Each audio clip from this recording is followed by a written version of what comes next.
So much of our life is dictated by the calendar and the clock. We set an alarm so that we get up on time. We have a bedtime. Kids have to be at school at a certain time. Well, not now because it's summertime, but you have to be at work at a certain time. You get off at a certain time. We have lunchtime.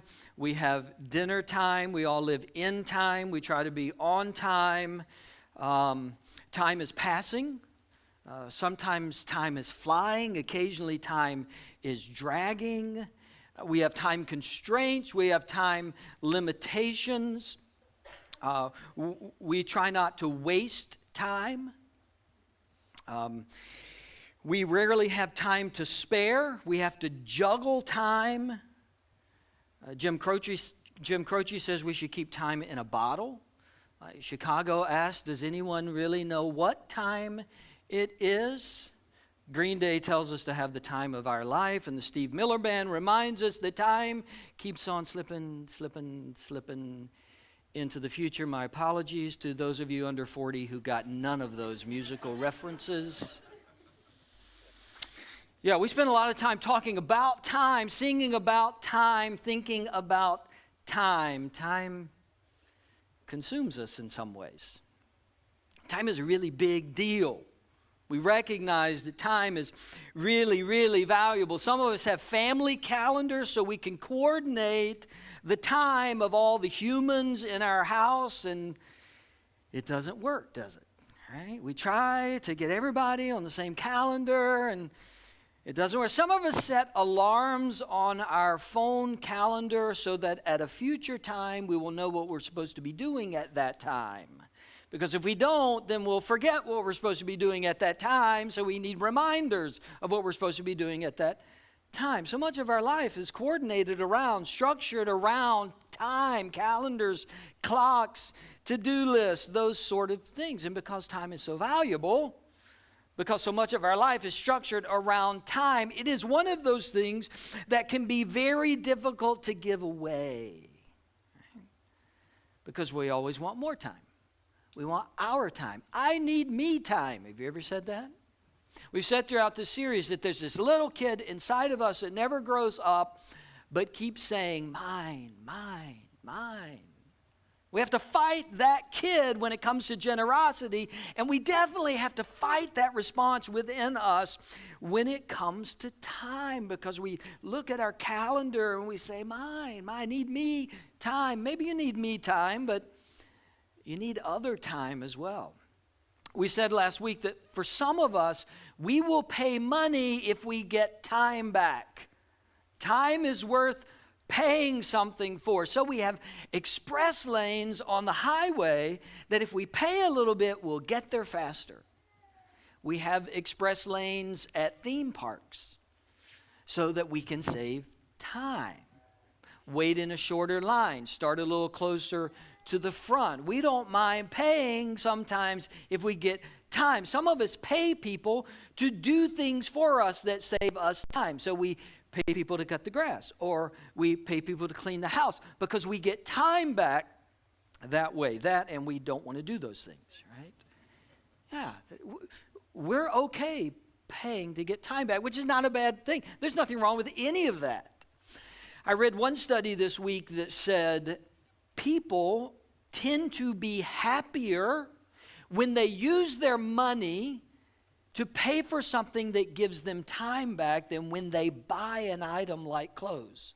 Like they feel happier if they've used their money in order to save time. There's nothing wrong with any of that.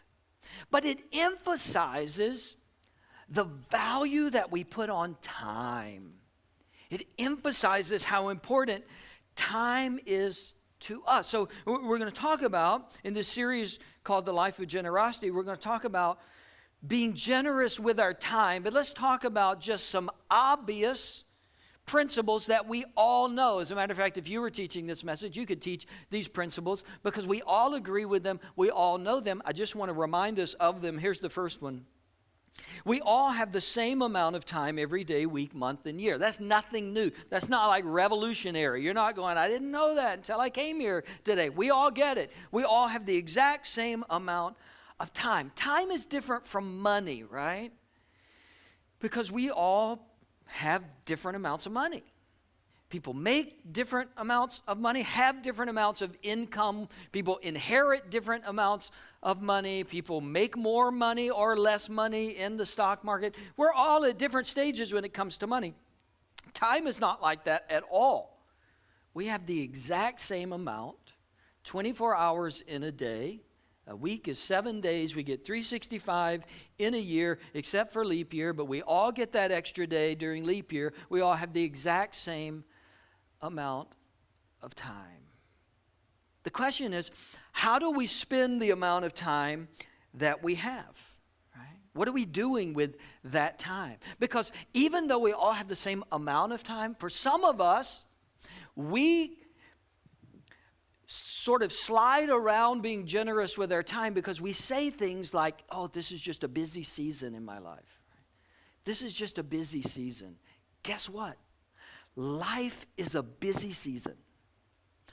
All of life is one big busy season. Like there isn't some magical easy season that's coming your way. I hate to break it to you. If you didn't know that already, I'm sorry to be the one to tell you, but you're not going to swerve into this unbusy season of your life. I've talked to young adults who don't have any kids. They seem busy. I've talked to people who have retired, and usually what the people who have retired tell me is, I'm busier than when I had a full-time job. Like they've told you that too, right? I don't even know how I worked a full-time job before I retired. I'm busy all the time. Yes, when your kids are small and there's lots of activities, lots of things to do, I get it. That may seem a little bit busier. Here's all I'm saying. Every season's busy. Everybody feels busy. Everybody thinks they're busy with their limited, finite amount of time. That's the way time works. We all get the same amount. There's not some magical lack of busyness time that's coming. Time is a lot like money. It has a way of just filling in the gaps that we might have. For some of us, when it comes to our money, when it comes to our finances, we keep telling ourselves, we're going to have a lot more money when we pay off, fill in whatever bill you have right there. When I get this paid off, we get the car paid off, we get the house paid off, we get the credit cards paid off, we're going to have so much money. And some of us have done that often enough to know that life somehow finds a way to take all of that money from you. As soon as you get there, there's something else that you're going to spend that money on. Time is the same way because we think to ourselves, one day, someday, I'm going to have time to do some things. I'm going to volunteer more. I'm going to give my time. I'm going to give some time to this particular organization. We think that day is coming in the future. It just doesn't come. Life has a way of just soaking up all of the extra. My wife and I are in a different time of our life than we've been in before. Our 3 girls are all, for the most part, out of the house now. And neither one of us feel like we have a ton of time. Like we still feel busy. We don't have all the parenting things that some of you have now. We don't have recitals. We don't have musicals to go to. There's no travel sports. There are no tournaments. There are no award ceremony. Parents, anybody been to an award ceremony in the last couple of weeks, or 2 or 10 or 40 or however many they're doing these days? We don't have those anymore. We still feel busy. Like this is the way life is. Life is the constant turn.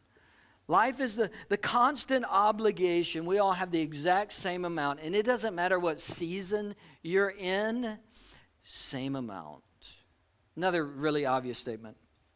We all spend time at the same rate. We burn through time at the same rate. Nobody's going faster than anybody else. Nobody's going slower. No one's getting to the end of the day before anybody else. Again, it's not like money. If you and I went out to eat at a restaurant and we both had $30, and you got a salad and a water, and I got an appetizer and an entree and a dessert and a drink and a second dessert and a coffee at the end, we would walk out of there with less money, different money. I would walk out with less money than you because I spent more money than you. When we get to the end of each day, we've both spent the same amount. Like at the end of this day, you and I will have spent 24 hours exactly the same.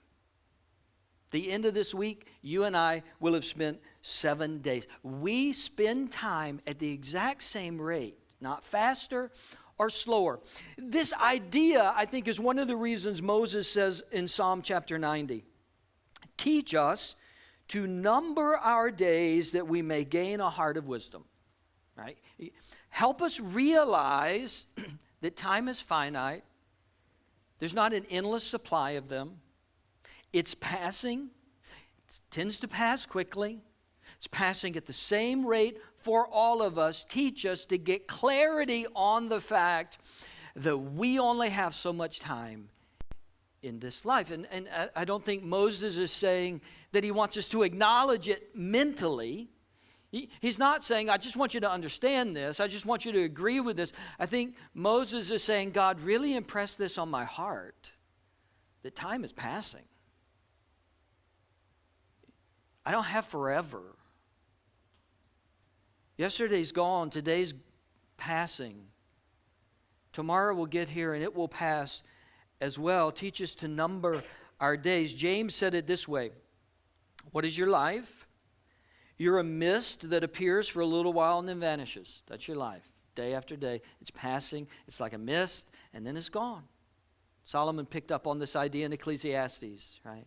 Life is passing. You try to grab it, it's gone.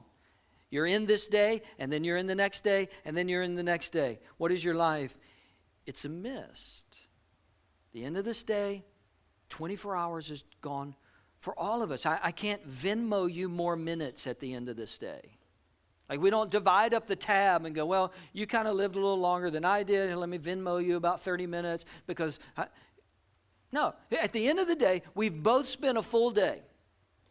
We are going through life at the exact same rate, which makes this life incredibly valuable. The minutes, the hours, the days, the weeks, the months. This is what Paul said, Ephesians chapter 5. Be very careful then how you live, not as unwise, but as wise. And here's Paul's phrase, making the most of every opportunity because the days are evil. Be very careful. Don't live as the unwise, live as the wise. How do you live as the wise? Make the most of every opportunity of your life. Treat it as valuable. Realize it's finite. Realize it's passing. Realize that you are investing every day time. Buy it up. The phrase that Paul uses is an accounting term. Right? It's like investing in. See it as gold. See it as silver. Make the most of it. Buy it up. Invest well. Because time is passing. This isn't your practice life. Right? This isn't your practice life to kind of figure things out and then you get another one to really implement all you learned in the first one. Right? This isn't your chance to work the kinks out. Like, work some things out, and then I'll get another life, and I'll kind of really live it for things that are important. There's no do-overs, right? This is your one life. And Paul says the way to live it in wisdom is to make the most of the days and the opportunities that you have. We're all given 24 hours to spend. And we will spend it all this day in something.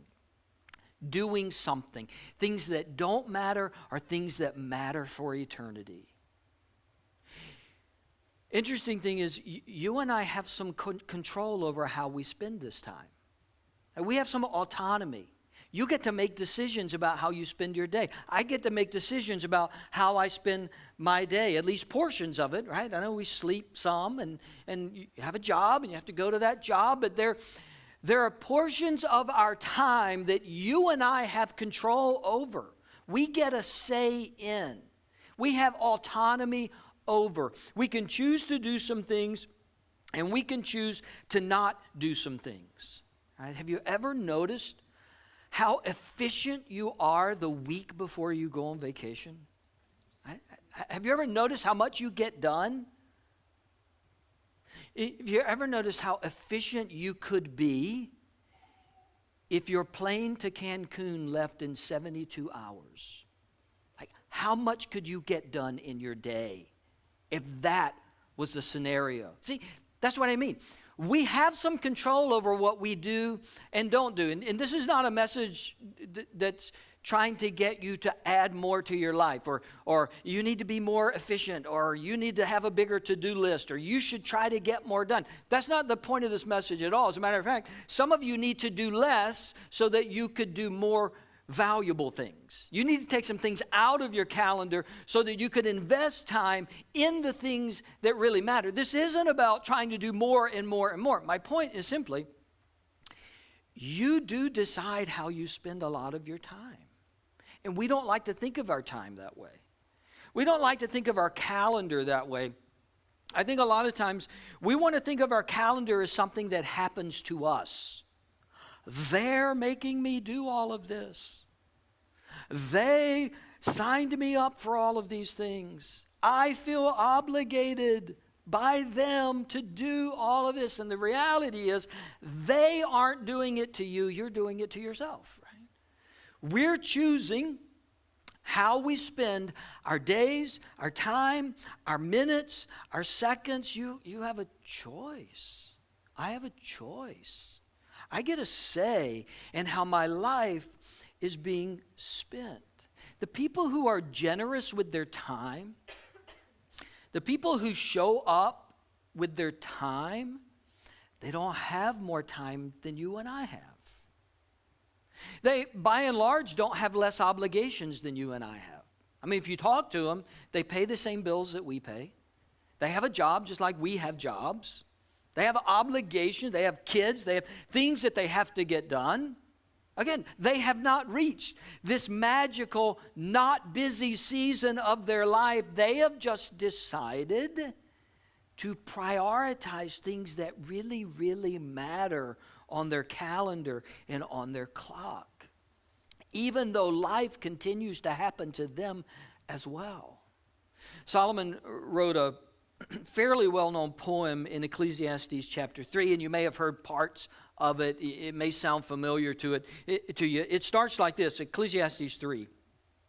There is a time for everything, and a season for every activity under the heavens, a time to be born and a time to die. So right off the bat, Solomon puts the parentheses for us. There's a time to be born, there's a time to die. You don't get to choose that. That happens.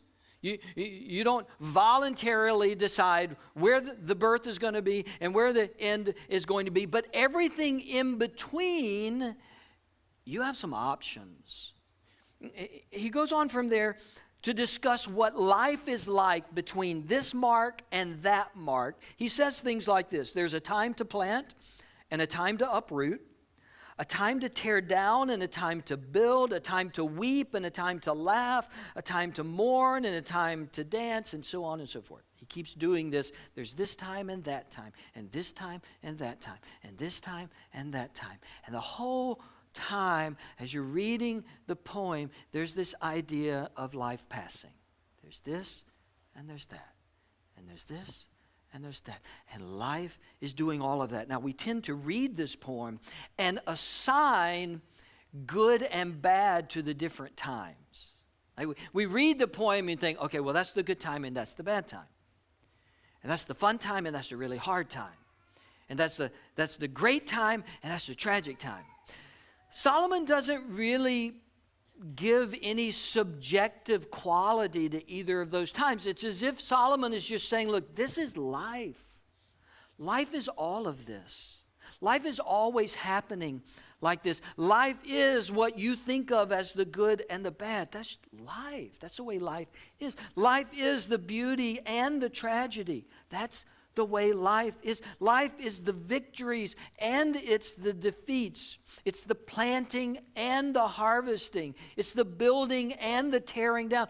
All of that is just life, not good or bad. This is just life happening, and it's going to continue to happen. You're going to continue. You and I, we're going to always be in this season of life happening from one thing to the next, from one thing to the next, from one thing to the next. And somewhere in the middle of that, we have to take control of those seasons. We have to take control of who we're going to be while life is always happening. What kind of person am I going to be? Am I going to be a generous person? Am I going to be generous with my time? Am I going to be generous with the days that God has given to me? Because life is going to keep doing what it does. We see this in the life of Jesus again and again. We see this generosity of time in the person that he was and in the way that he interacted with people. Jesus seemingly always had time. Ultimately, Jesus gives his whole life away, right? But in his ministry leading up to his death, Jesus just always seemed to have time to go slowly with people. He spends the better part of an afternoon with a woman at a well that his disciples walked past. We might have been tempted in that situation to think, well, you know, all my people are going into town, and so I'm going to go into town with them and not Jesus. Jesus said, you guys go ahead. I want to spend my time here. There was a woman who had a physical problem. Jesus is in a crowd of people. She touches him. She's healed. Jesus knows that his power has healed this woman. And yet the mob, the parade of people is pressing Jesus forward. It would be difficult to stop the momentum of this crowd. And Jesus said, no, I have time. I have time and I want to talk to you. And he stops. And he gives time to a woman whose name we don't even know. There was a woman who was about to be stoned by a religious fundamentalist. And Jesus could have kept going. He could have thought to himself, I don't want to get involved. If I get involved, this is probably going to take the rest of my day. There'll probably be reports I have to fill out. There'll be people with the question. Who knows how long this could last? But Jesus steps into that time with this woman. It's a man who climbs up in a tree so that he could see Jesus. Again, the parade is passing on. The crowd is walking through the streets. It would have been really easy for Jesus to give Zacchaeus the parade wave, kind of a peace sign, kept going. Not Jesus. He stops everything in that moment.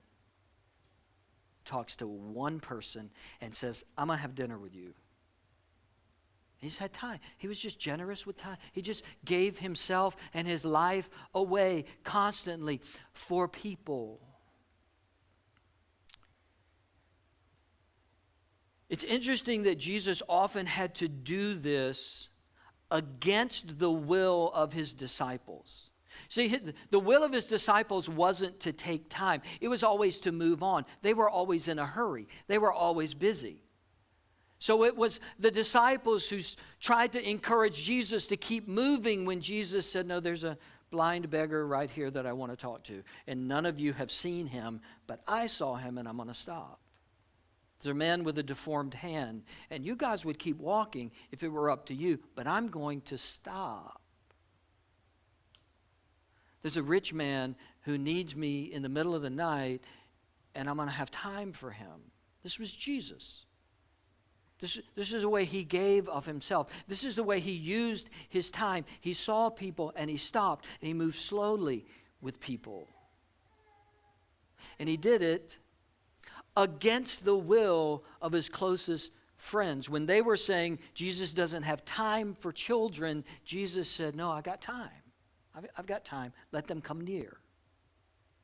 If you and I are going to learn to be generous with our time, if we're going to break this stream of busyness and movement, and I got to go, and I don't have time, it will likely be contrary to the movement of the people around us. And there's not a lot of people that move like this. And just like Jesus, you may have to say to some of the people in your circle, some of your friends, some of your family members, you go on, I'm going to stay. You go on, I'm going to sign up. You go on, I'm going to volunteer. I'm going to serve. Because this world that we live in does not honor slow. It does not honor still. It honors fast. It honors moving. It honors the next thing. You and I will have to live contrary to that. Let me say something else about time in relationship to money. There are circumstances, many circumstances, where our time is needed more than our money. Organizations need money, churches need money, we need money, you have bills, I have bills. We talked about money last week, we kind of dove deep on that a week ago. But let's be honest, there is a limit to what money by itself can get accomplished. And where those limitations are is where it requires people.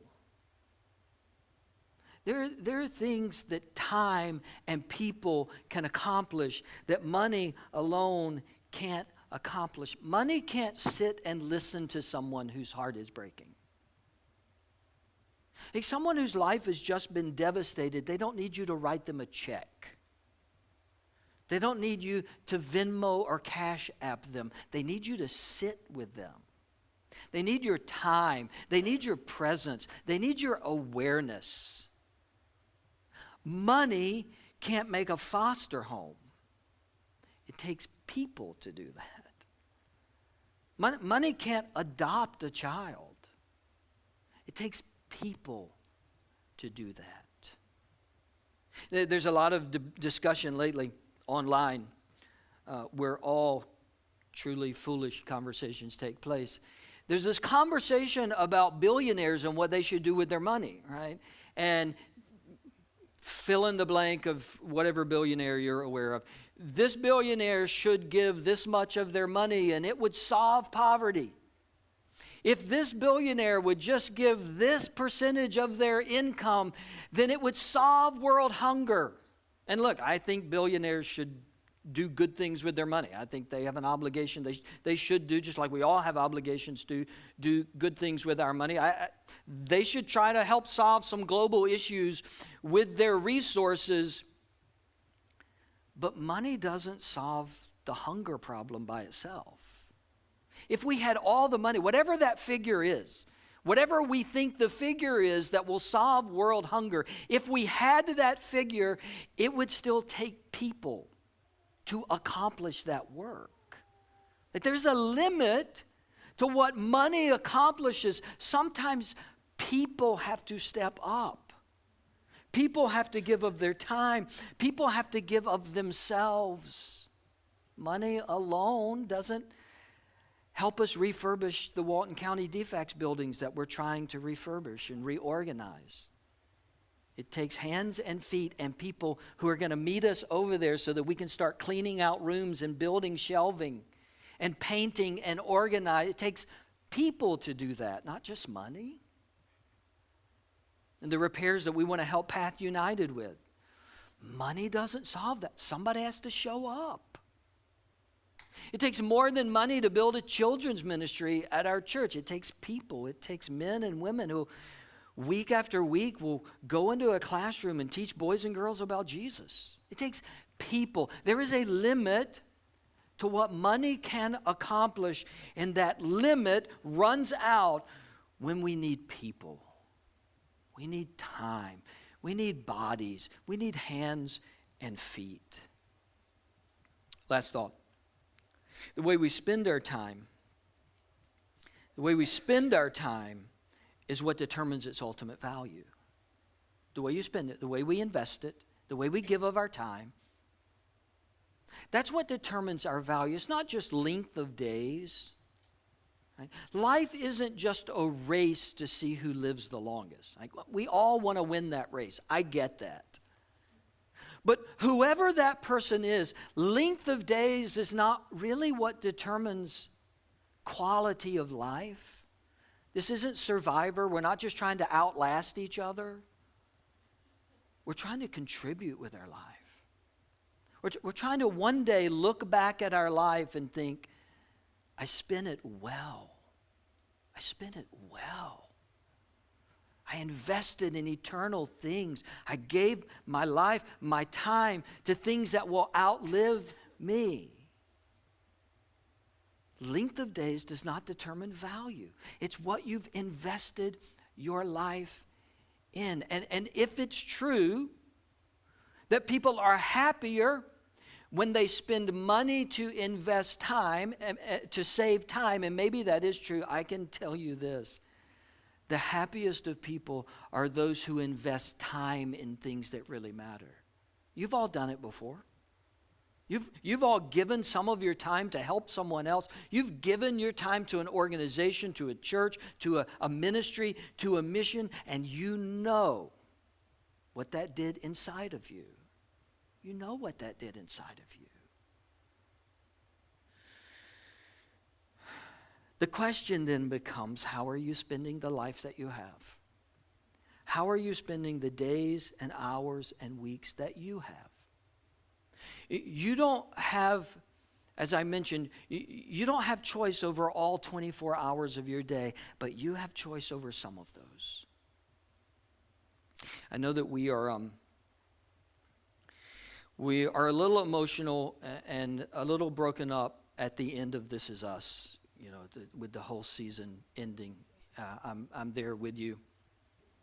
We're probably going to need some therapy before it's all said and done. But if this is not a spoiler alert if you haven't seen it yet, but if you watch the last episode, there's this it's a little spoiler alert, but there's this moment where Jack is teaching the boys to shave. And he has this conversation with them where he says, these are the moments that you want to remember. Looking back on your life, Jack says, these are the little moments that make life worth it.